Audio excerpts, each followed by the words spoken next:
ويصير تحمرونهم بهالطريقة من غير ما تكسرونهم.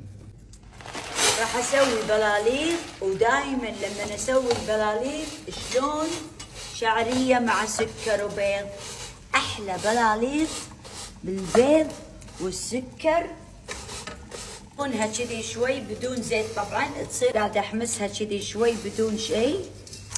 وهذا البيض تسوونه كذي قروص.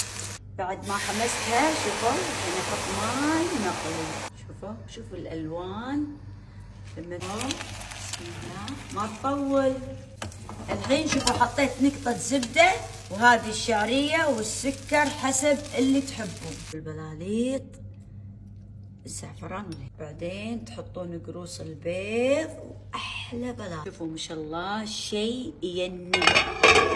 ومع اجمل لقطة نكبة تشيلون البيض وبعدين ما شاء الله تبارك الرحمن. ها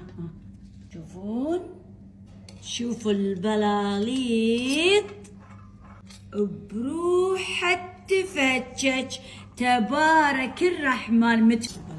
شوفوا الزعفران وهذا قروص البيض شيء ينن.